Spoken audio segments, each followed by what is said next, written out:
The quiet halls of Summit Grove Community Hospital erupt in chaos as Charlie, a therapy dog, with no history of aggression, refuses to leave terminally ill. Sophie Grant's bedside, despite Dr. Morrison's orders and the nursing staff's best efforts, the golden retriever plants himself firmly beside the 10-year-old's bed, growling at anyone who approaches, sensing something. The advanced medical equipment and experienced phys physicians have missed completely through the night, while medical staff predict Sophie won't survive until morning. Charlie maintains his vigilant watch. What happens by sunrise will challenge everything the doctors thought they knew about terminal illness, leaving the medical community stunned and forcing them to question the boundaries between science and miracle. This is the extraordinary story of how a rescued therapy dog became the only one who could save a little girl.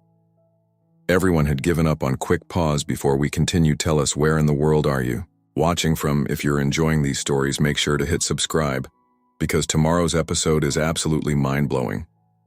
The sun shines through the blinds of room 304 at Summit Grove Community Hospital as Mark Grant gently strokes his daughter's thin hand. His pale face is framed by what remains of her once golden hair, most lost to 2 years of aggressive chemotherapy. The steady beep of monitors provides a rhythmic backdrop to the otherwise silent room. Mark glances at his watch. Almost in time for Charlie's visit. You excited, sweetheart?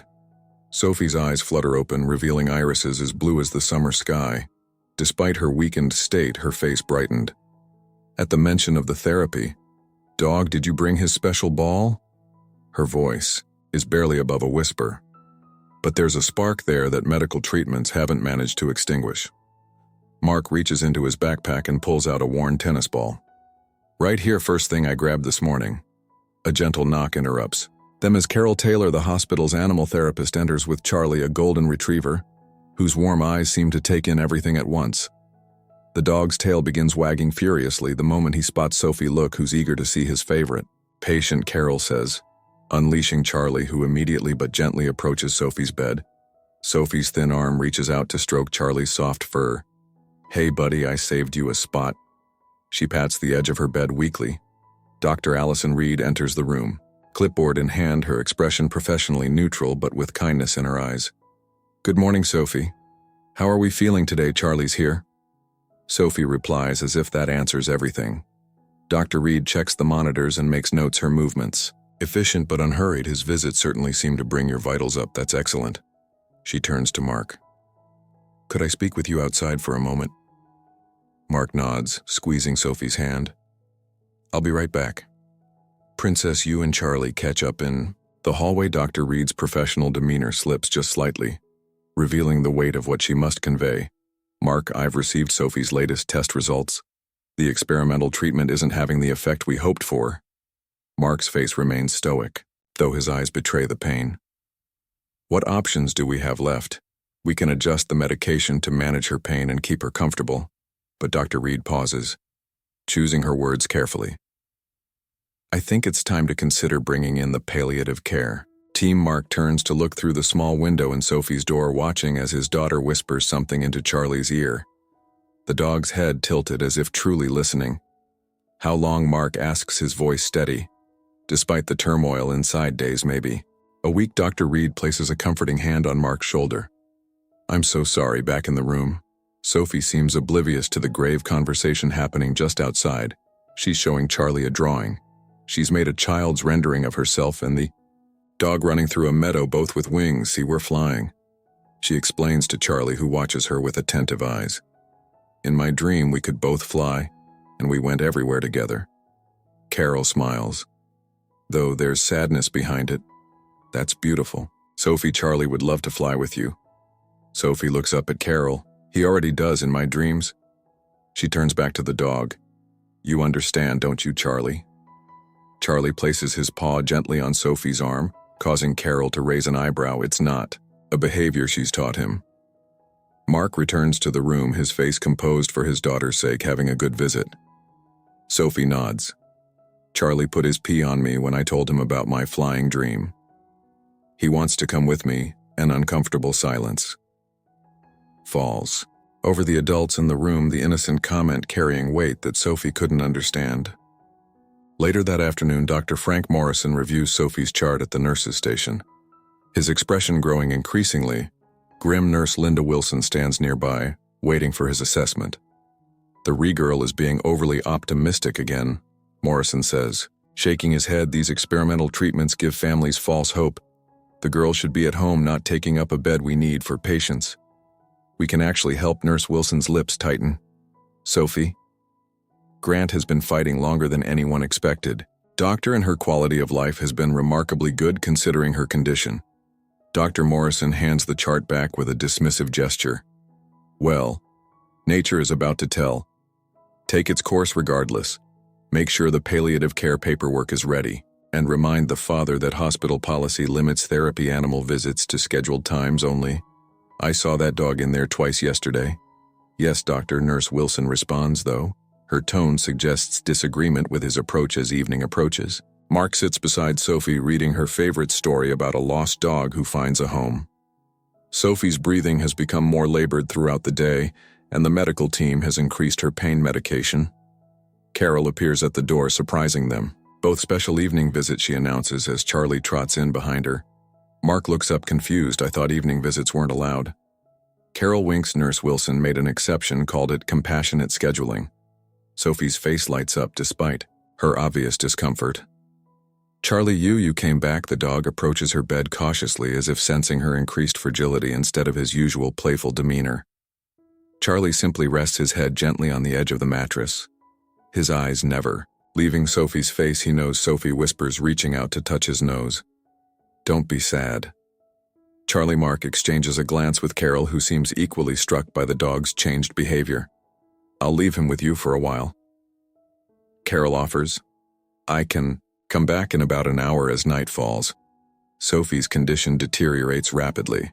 Dr. Reed has been called back to the hospital, and the room fills with medical staff, checking monitors, adjusting medication, and speaking in hushed, urgent tones through it all. Charlie remains in the room, having refused to leave with Carol when she returned.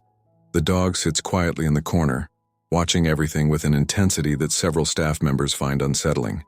The dog needs to go, Dr. Morrison insists, when he arrives to assess Sophie. This is a sterile environment and we need space to work. Nurse Wilson approaches Charlie, leash in hand, but the dog backs away, emitting a low growl that surprises everyone when she reaches for his collar. Charlie darts around her and jumps onto the foot of Sophie's bed. Charlie. Mark exclaims, shocked by the normally gentle dog's behavior. Dr. Morrison points to the door. Get that animal out of here. Now 2 orderlies attempt to remove Charlie, but the dog bares, his teeth something he's never done before. He positions himself beside Sophie's still form, his body language clearly protective. Dr. Reed studies the dog with a puzzled expression. Wait, she says, raising her hand to stop the orderlies. Look at his behavior. This isn't aggression, it's alerting. Alerting to what Dr. Morrison demands. The monitors show her condition is stable, though deteriorating as expected. Mark steps closer. What do you mean, alerting? Dr. Reed approaches the bed cautiously, watching Charlie. Some therapy dogs develop an ability to detect changes in a patient's condition. Change is sometimes too subtle for our equipment to register immediately.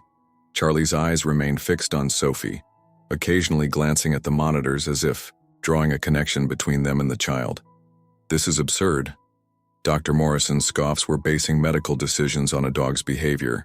Now, not basing decisions, Dr. Reed counters, but considering all available information Mark has. Charlie ever acted this way before?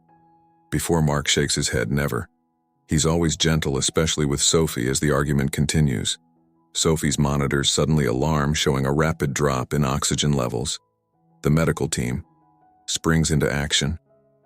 All thoughts of removing Charlie forgotten as they work to stabilize her through the emergency. Charlie remains on the bed, somehow staying out of the way while refusing to leave his eyes.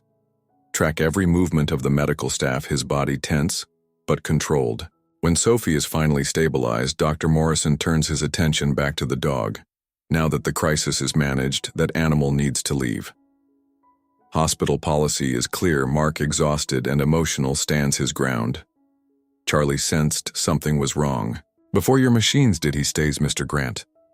Dr. Morrison begins, his tone condescending.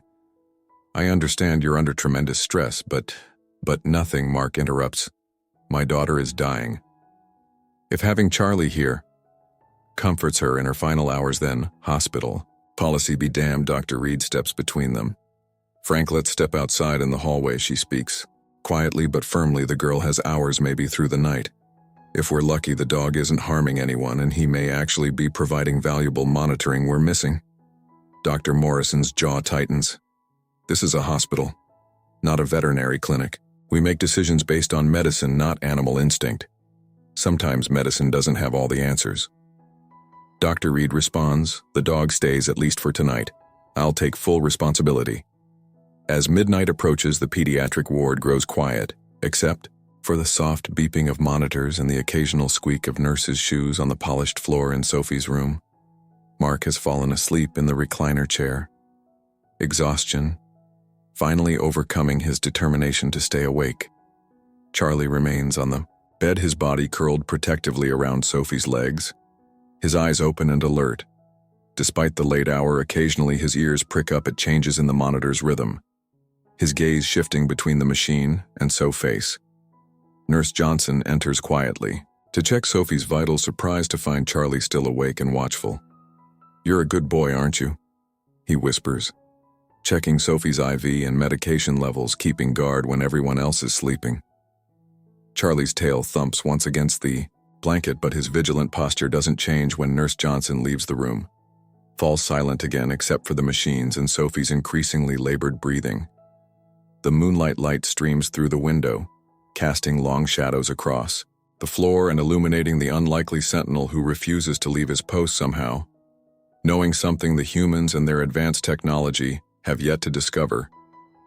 Telling and preparing this story took us a lot of time, so if you are enjoying it, subscribe to our channel.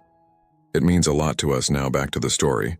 Hospital's night shift moves with practice to efficiency, their hushed voices and soft footsteps creating a gentle rhythm in the otherwise quiet corridors. Nurse Deborah Morris approaches room 304 for her 2A. Check clipboard in hand. Through the small window, she observes Charlie still awake. His amber eyes reflecting the dim light from the monitors, she enters quietly, careful not to wake Mark, who remains slumped in the recliner, just checking vitals. She whispers to Charlie, who watches her intently but makes no move to interfere. As Nurse Morris reviews the monitors, she notices something unusual. Sophie's oxygen saturation has improved slightly since the last reading. Her brow furrows as she double-checks the equipment to ensure it's functioning properly. That's strange, she murmurs, making a note on the chart. She glances at Charlie, who has shifted position to rest his head near Sophie's hand. Did you know about this boy? Charlie's tail thumps once against the blanket. Nurse Morris completes her assessment, lingering longer than usual as she studies the child's face. Sophie's breathing, while still labored, seems less strained than during her earlier shift.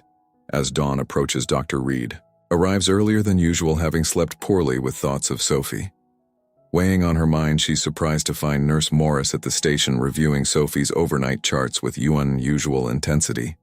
Something interesting?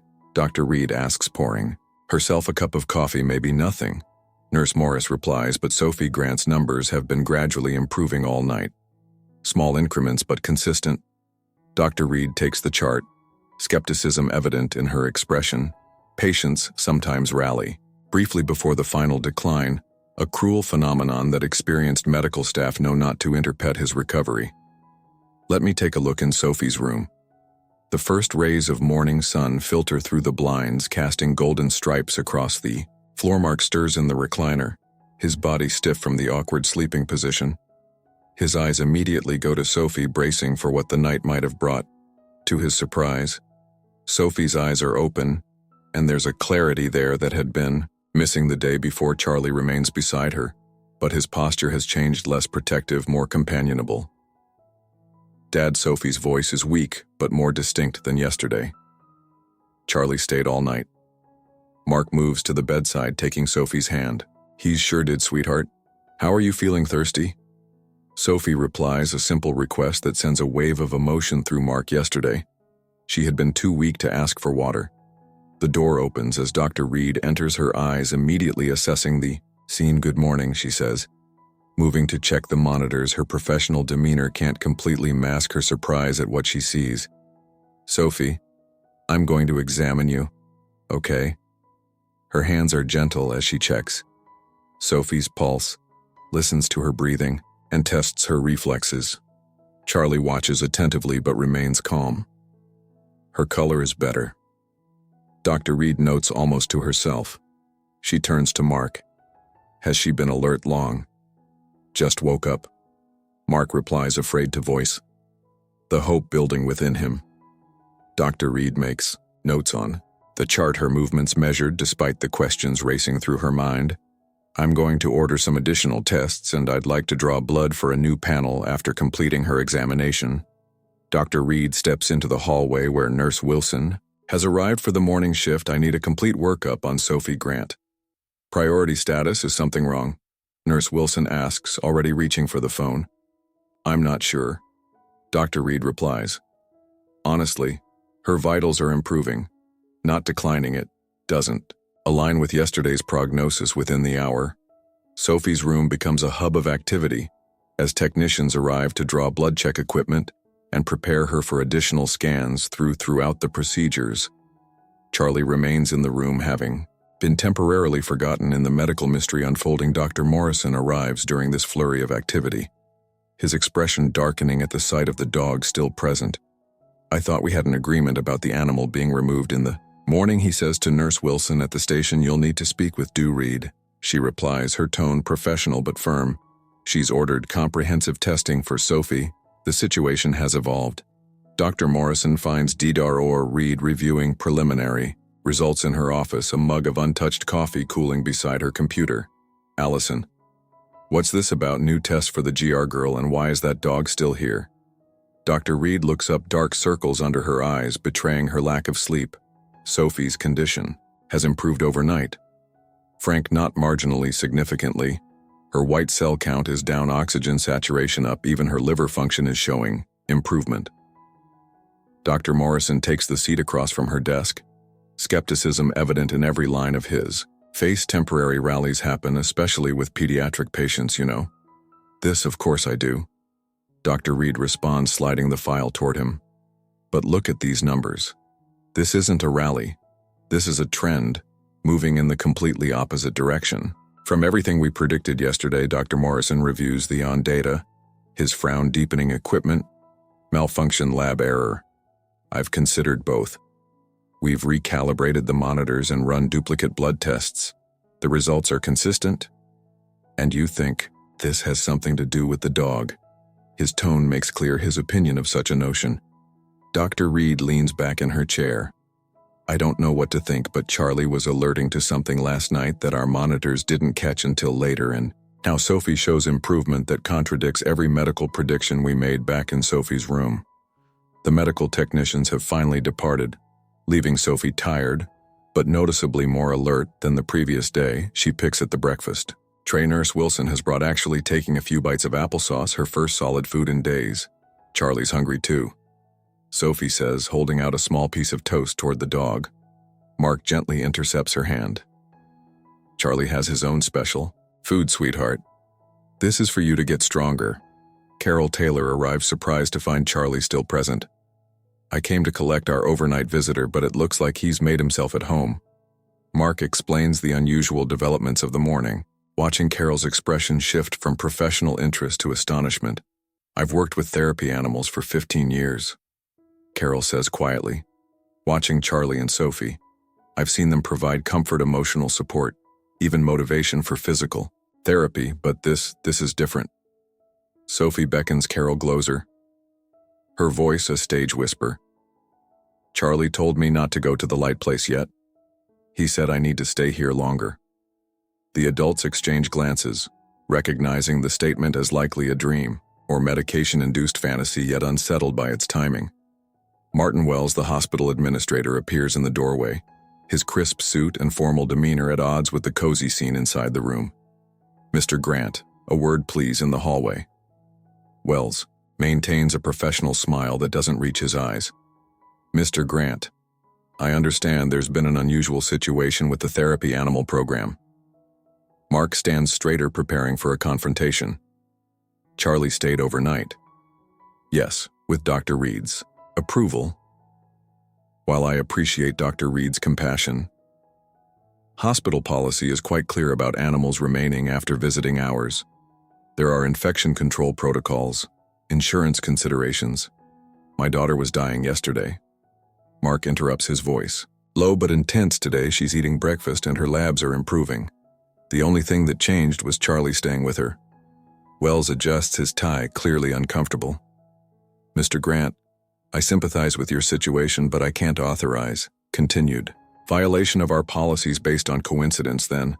Don't call it coincidence.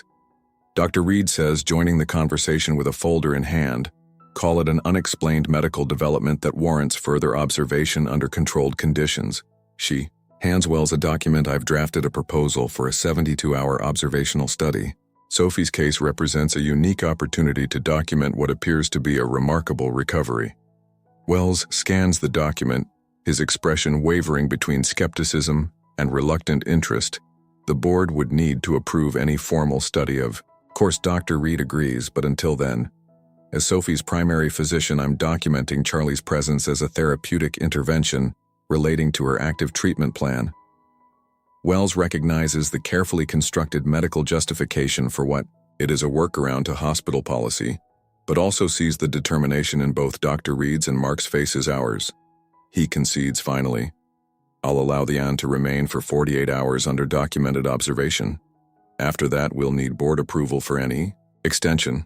As Wells departs, Mark turns to Dr. Reed. Thank you, he says simply. Dr. Reed's professional demeanor softens slightly. Don't thank me yet. I still can't explain what's happening, and I don't want to raise false hopes. Medicine has seen stranger things than temporary improvements before terminal decline, but you think something else might be happening here. Dr. Reed considers her words carefully. I think we're witnessing something we don't fully understand, and as a scientist that makes me curious. By mid-afternoon, news of Sophie's unexpected improvement has spread throughout the pediatric ward. Nurse Wilson overhears discussions at the nurses' station where theories range from equipment malfunction to divine intervention. Dr. Morrison remained skeptical, ordering additional tests to rule out lab errors or temporary anomalies. He stops by Sophie's room to conduct his own examination, his eyebrows rising slightly at finding the child sitting up in bed, showing Charlie pictures in a storybook. Good afternoon, Sophie, he says, maintaining his professional distance. Mind if I check a few things? Sophie nods, though her attention quickly returns to Charlie. Dr. Morrison performs a thorough examination, noting improvements in her lung, sounds and neurological responses. Has Dr. Reed discussed the additional testing with you?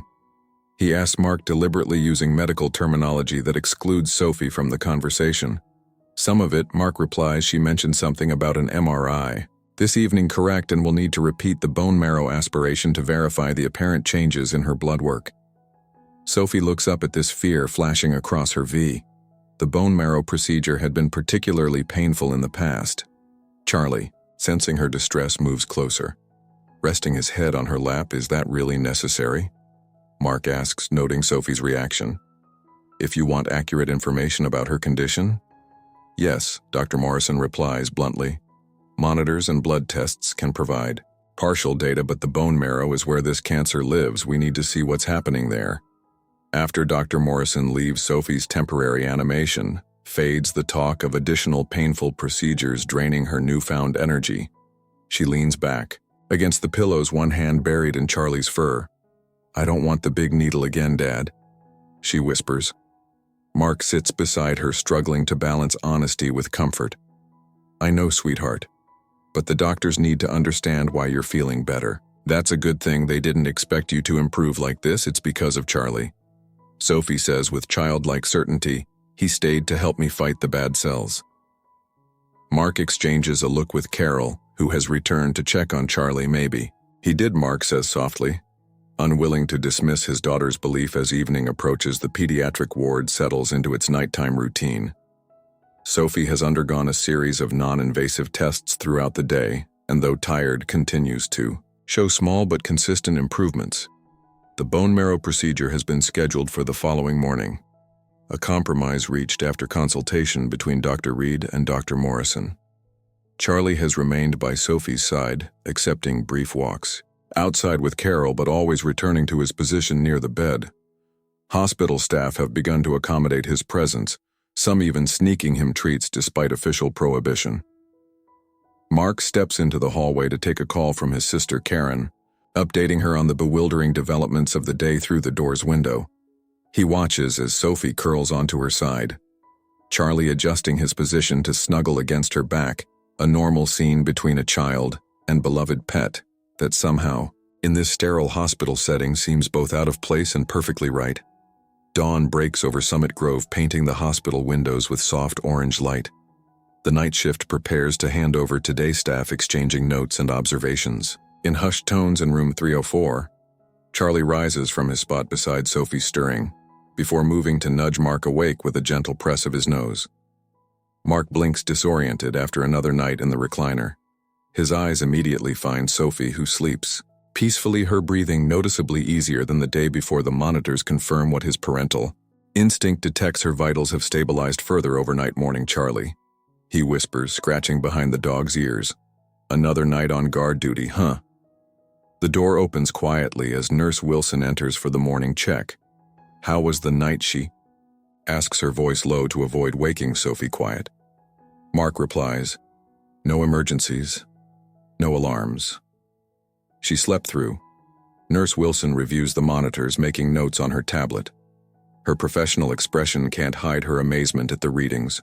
Her oxygen saturation is 94%. Yesterday morning it was 87% before Mark can respond. Sophie stirs her eyes, opening slowly. Dad, is it morning already? It sure is, Princess. How are you feeling? Sophie considers the question with surprising thoughtfulness. My chest doesn't hurt so much and I'm hungry. Nurse Wilson and Mark exchange a look. Appetite has been absent for weeks, another symptom of Sophie's advancing disease. I'll have breakfast sent up right away, Nurse Wilson promises, and I'll let Dr. Reed know. You're awake. After she leaves, Sophie sits up without assistance, another small miracle, and reaches for Charlie, who moves closer for morning pets. He stayed again, she says, delight evident in her voice. He sure did, Mark confirms, watching in wonder. As his daughter shows more energy than she has in months, Dr. Reed arrives shortly after breakfast, finding Sophie nibbling on toast while Mark helps her brush her tangled hair. Charlie has moved to the foot of the bed but maintains his watchful presence. Good morning, Sophie, Dr. Reed says, smiling at the scene before her. You're looking much better today. She conducts her examination with thorough attention, occasionally making notes on her tablet. When she listens to Sophie's lungs, her eyebrows rise slightly. Deep breath for me, she instructs, moving the stethoscope. And again, after completing the examination, Dr. Reed steps back, her professional demeanor temporarily giving way to genuine surprise. The fluid in your lungs has decreased significantly. Can you rate your pain on the scale we talked about when being no pain? 10 being the worst pain, maybe a 3. Sophie replies, yesterday it was a 7. Dr. Red nods, making another note. We're still scheduled for the bone marrow aspiration at 10. That will give us the most accurate picture of what's happening. Are you okay with proceeding with that? Sophie's face falls, her momentary brightness dimming. She reaches for Charlie, who moves closer, as if sensing her distress.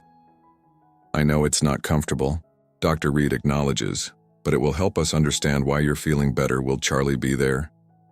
Sophia asks, fingers curled in the dog's golden fur. Dr. Reed hesitates. The procedure room is a sterile environment. Charlie would need to wait outside, but he helps the pain. Sophie insists when he's here it doesn't hurt as much. Mark intervenes gently. Sophie, the doctors need to be very careful about germs during the procedure. But Charlie will be waiting right after, I promise. Dr. Reed watches this exchange with clinical interest. Has Charlie always affected your pain level? Sophie, the child, nods with absolute certainty. When he puts his head here, she indicates her side where the pain from her enlarged liver had been most severe. It gets warm, and then the hurt goes away outside in the hallway. Dr. Reed discusses the upcoming procedure with Mark. Her description of pain reduction is interesting. We know animal therapy can increase endorphins, but the localized effect she's describing suggests something more specific. Does it matter how it works if it's helping her? Mark asks scientifically. Yes, Dr. Reed replies. Understanding the mechanism might help us harness it more effectively, but practically speaking, she glances back at the room where Sophie is showing Charlie something in a book. The results speak for themselves. Dr. Morrison joins them, a folder of test results under his arm. The preliminary blood work confirms continued improvement in her markers, he states. Without preamble, white count down 30% from 2 days ago.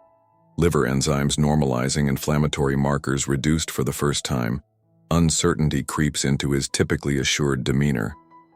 I've ordered toxicology screens to check for accidental medication interactions that might explain this, or we could consider that something beneficial is happening that we don't yet understand. Dr. Reed suggests. Dr. Morrison's expression tightens. Science requires explanation. Allison.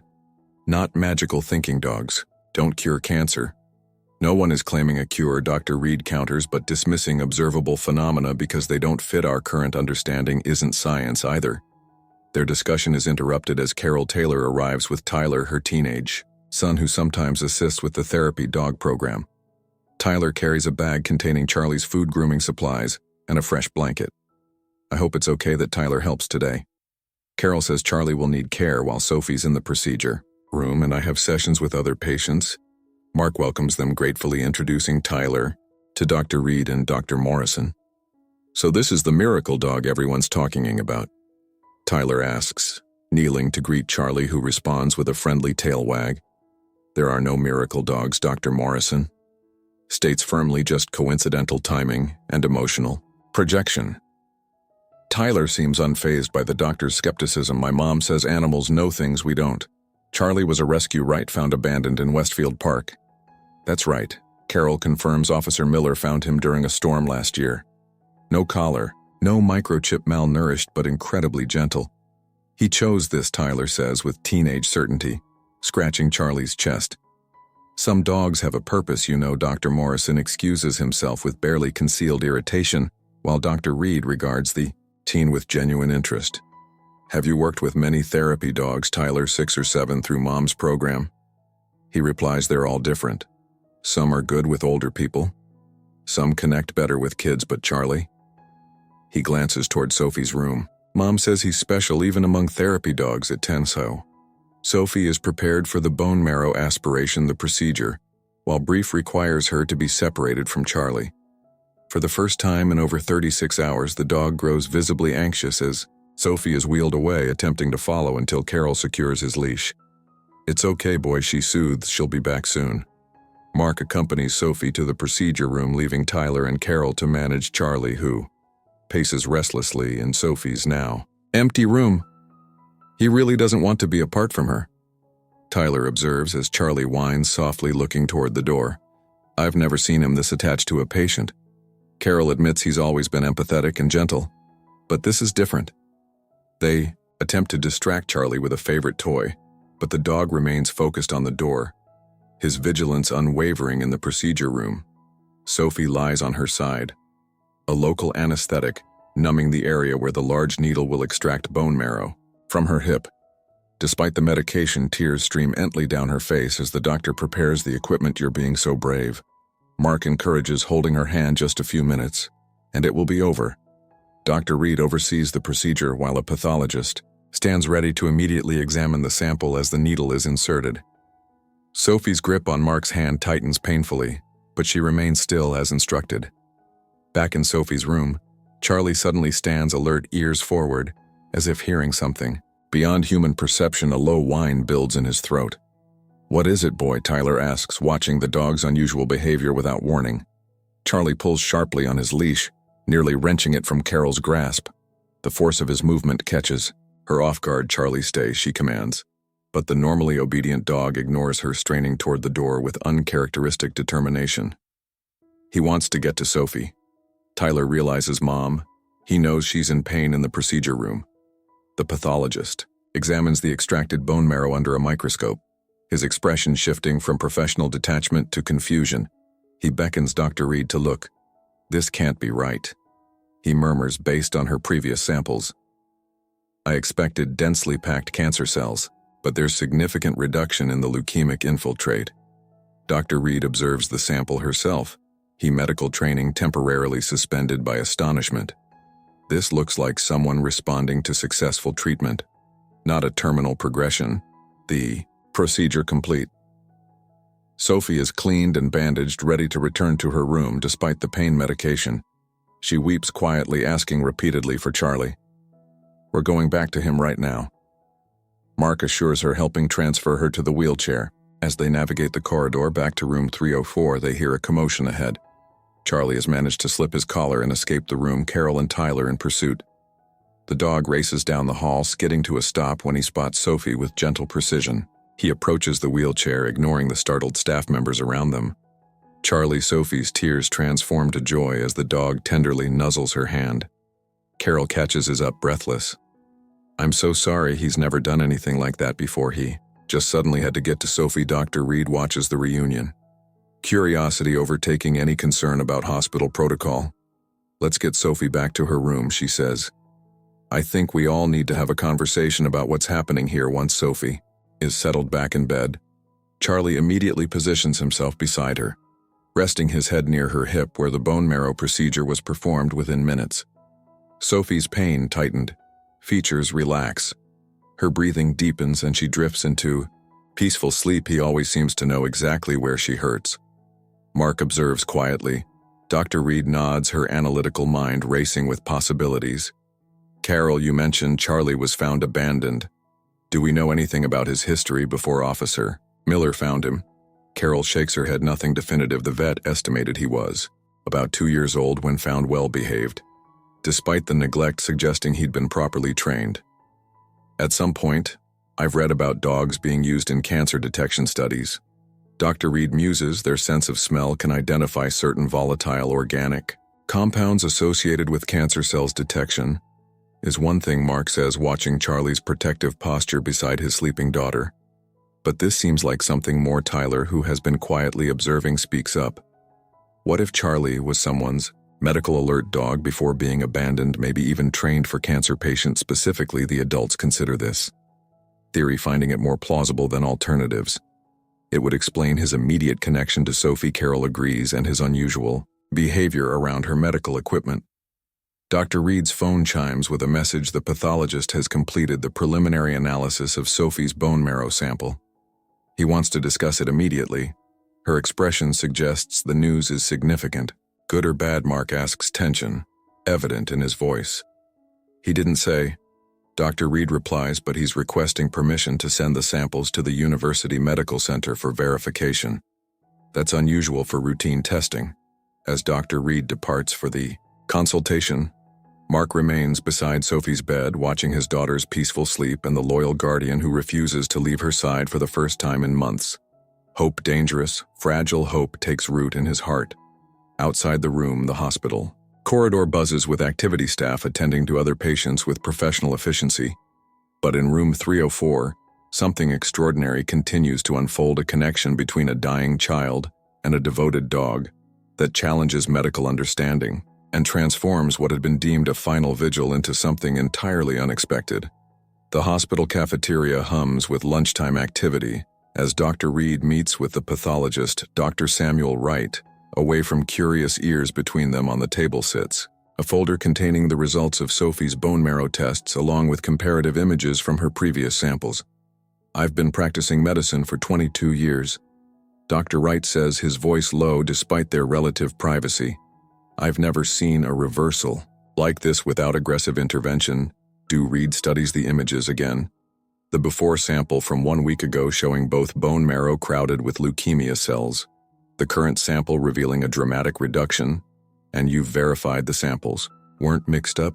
These are definitely both from Sophie Grant, triple-checked. Dr. Wright confirms I ran the tests myself, rather than delegating to the Labex DNA markers. Confirm both samples are from the same patient. What's your medical assessment? Dr. Wright removes his glasses, polishing them methodically as he gathers his thoughts. If I didn't know better, I'd say she's responding to an exceptionally effective treatment protocol. But she's not on any experimental drugs that could explain this. The treatment she was receiving was palliative, not curative. Could there be a spontaneous remission possible, but extraordinarily rare with this aggressive form of leukemia? He slides another document across the table. I've already requested Consultation with Dr. Laura Winters at the University Research Hospital. She specializes in unusual cancer responses. Dr. Reed studies the referral form you didn't mention. The dog. A slight smile crosses Dr. Wright's face. I'm a scientist. Alice and I document observable data, not interpretations or possible correlations. The data shows remarkable improvement in a terminal patient. The rest is for researchers to explore. Meanwhile, news of Sophie's unexpected improvement has spread through Summit Grove Community Hospital like wildfire. Staff whisper in corridors, their conversations falling silent when Dr. Morrison approaches, but resuming with increased animation when Nurse Wilson passes by with encouraging nods in the hospital's small chap. Mrs. Barbara Thompson, Sophie's grandmother, lights a candle, tears of gratitude streaming down her lined face. She had come prepared to pray for a peaceful passing. Instead, she finds herself giving thanks for what she can only describe as a miracle. In Sophie's room, the atmosphere has transformed from somber vigil to cautious celebration. Mark has opened the blinds, fully allowing sunlight to flood the space. Sophie sits propped up on pillows, her color visibly improved, attempting a simple puzzle with Tyler while Carol supervises both children and dog. Your mom said it's okay for you to miss school. Sophie asks Tyler, fitting a puzzle piece into place with a triumphant smile. It's an educational field experience, Tyler explains with teenage certainty, way more interesting than algebra. Charlie lies at the foot of the bed, occasionally raising his head when hospital staff enter. But no longer showing the intense vigilance of previous days, his behavior has normalized somewhat, as Sophie's condition has stabilized, though he still refuses to leave the room for more than brief outdoor breaks. Mark stands by the window, speaking quietly on his phone with his sister Karen. The doctors are being cautious about calling it a turnaround, he explains, watching Sophie laugh at something Tyler has said. But you should see her, Karen, yesterday. She couldn't sit up without help, and today she's doing puzzles. The door opens as Dr. Reed returns from her meeting with the pathologist. Her professional demeanor remains intact, but there's a lightness in her step that wasn't there before Sophie.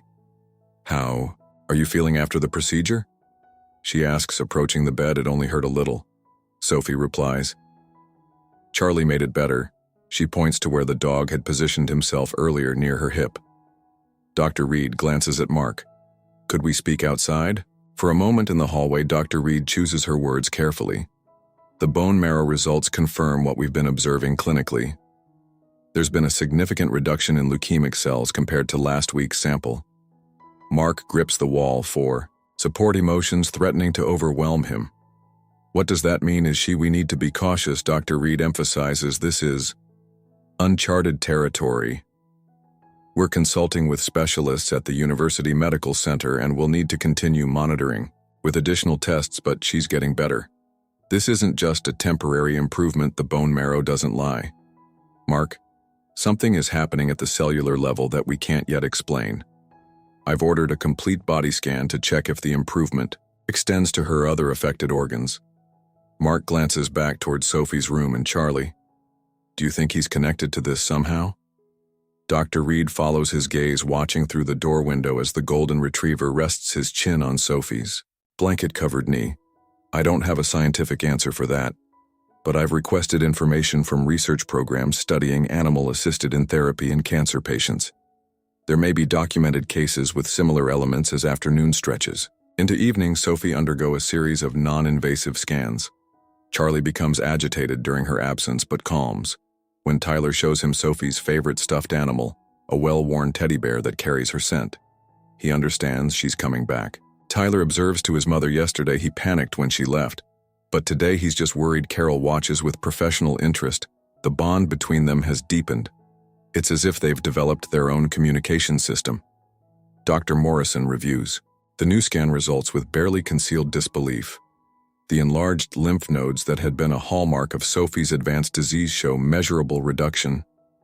Her liver and spleen, previously swollen with cancer cells, have decreased in size. Even the small lesions on her lungs appear to be resolving. This defies medical explanation. He mutters to Dr. Reed as they compare the images side by side in the radiology department. Perhaps our understanding is simply incomplete. Dr. Reed suggests medical. History is full of phenomena that weren't explained until science caught up with observation. You're not seriously suggesting that dog is responsible. I'm suggesting we remain open to possibilities beyond our current understanding. Something extraordinary is happening with Sophie, and Charlie's behavior has been consistently unusual throughout Dr. Morrison's skepticism. Doesn't waver. Correlation is not causation.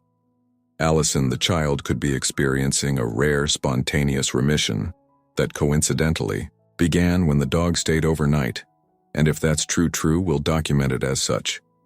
Dr. Reed agrees, but ignoring potential factors because they don't fit our current medical paradigm isn't good science. Their philosophical debate is interrupted when Dr. Elena Hall, the specialist from Oak Ridge Children's Research Hospital, arrives earlier than expected in her mid-50s. With steel gray hair pulled into a practical bun, Dr. Hall carries the confident demeanor of someone who has devoted decades to studying medical mysteries. Dr. Reed, Dr. Morrison. She greets them, setting down her briefcase. I received the samples and scans electronically this afternoon. I happened to be in the area for a conference and thought this case warranted an in-person evaluation. As they bring Dr. Hall up to speed on Sophie's case, her focused expression reveals nothing of her thoughts. She asks pointed questions about the timeline of improvements, previous treatments, and family medical history, and the therapy. In whatever research you think is important.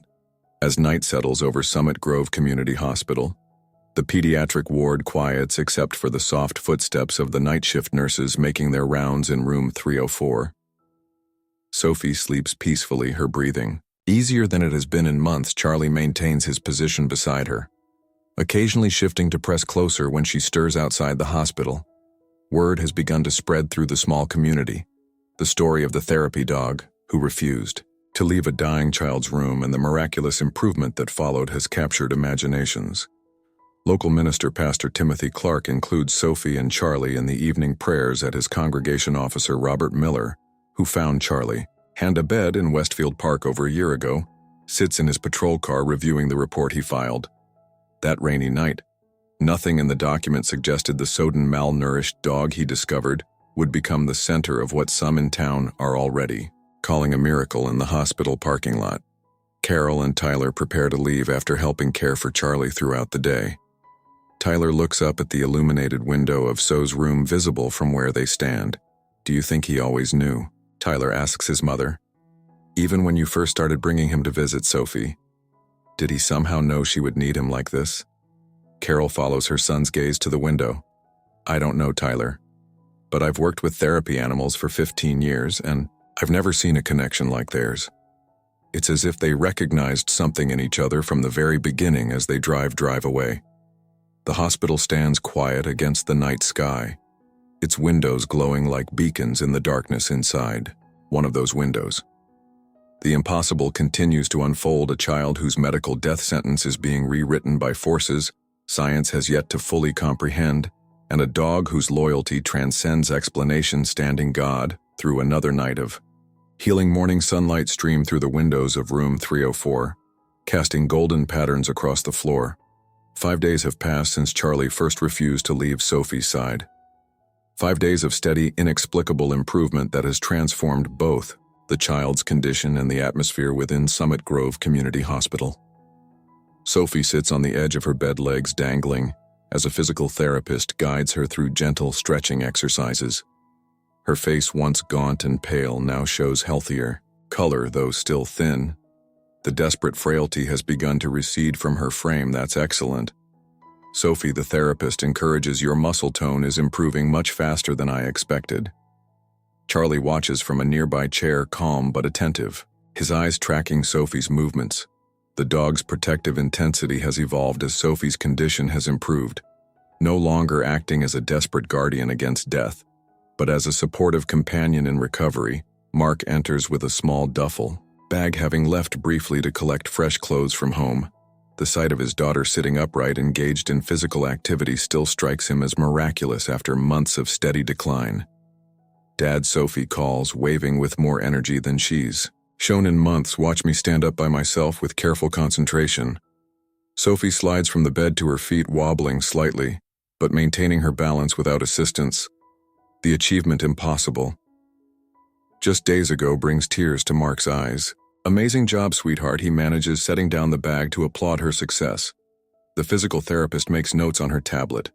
Her strength is returning remarkably quickly. The muscle rophy we typically see with long-term illness is reversing. At an unprecedented rate after the therapy session concludes, Sophie rests against her pillows. Charlie curled beside her with his head on her lap. Mark organizes her lunch tray. Real food now. Not just clear liquids or purees. Dr. Hall wants to talk. To us this afternoon, he mentions casually, though the conversation weighs on his mind. She has some ideas about next steps in your treatment. Sophie looks up from stroking Charlie's fur. Are we going home soon? The question catches Mark off guard. Home had seemed an impossible destination just a week ago. Maybe, sweetheart. The doctors want to make sure you're really better first. I am better, Sophie states with childlike conviction.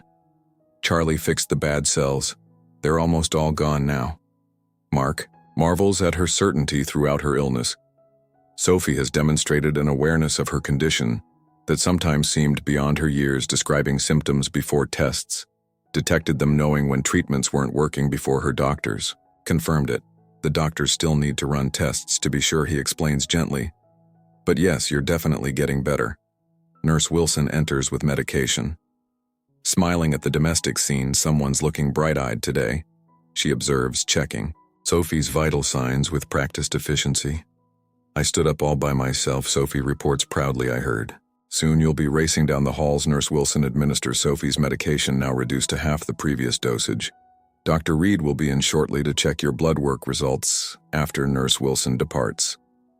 Sophie grows thoughtful, her fingers idly combing through Charlie's golden fur. Will Charlie come home with us when we leave? Mark hesitates. The question has been circling his mind as well, becoming more pressing as Sophie's recovery progresses.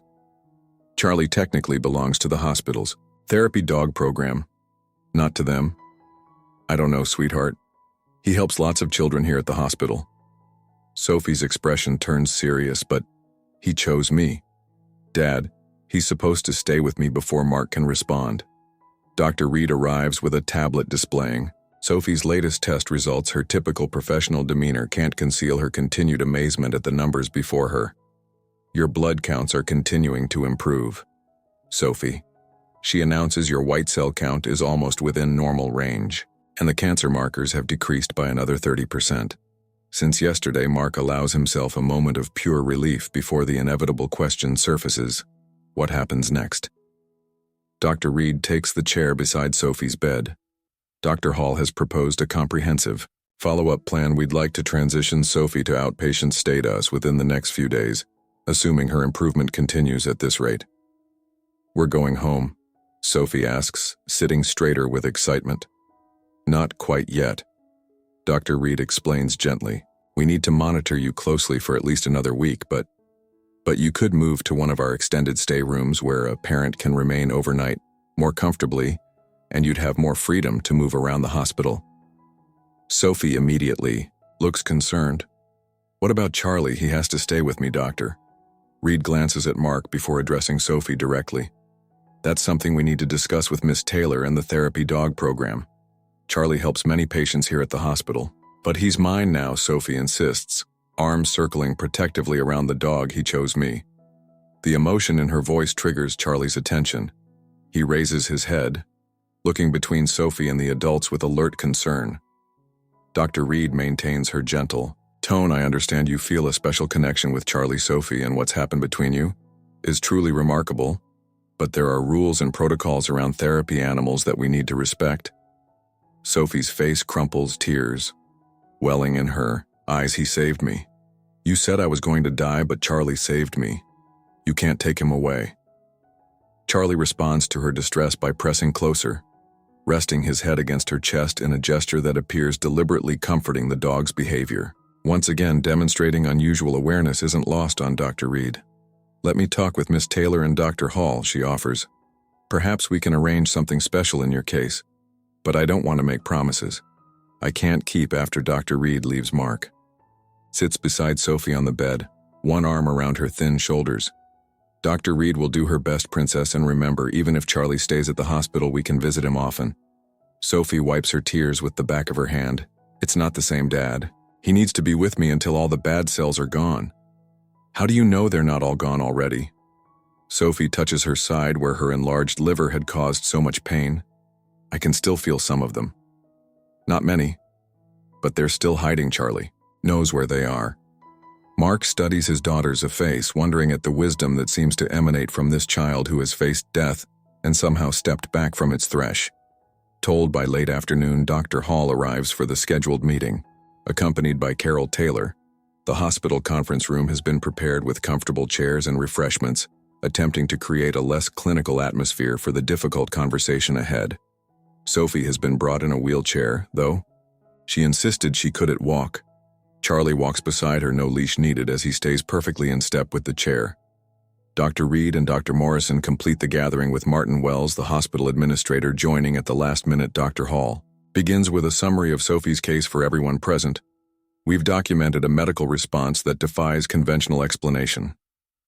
Sophie's leukemia, which was deemed terminal just 1 week ago, is showing dramatic regression across all measurable parameters. She displays a series of before and after images on the conference room screen.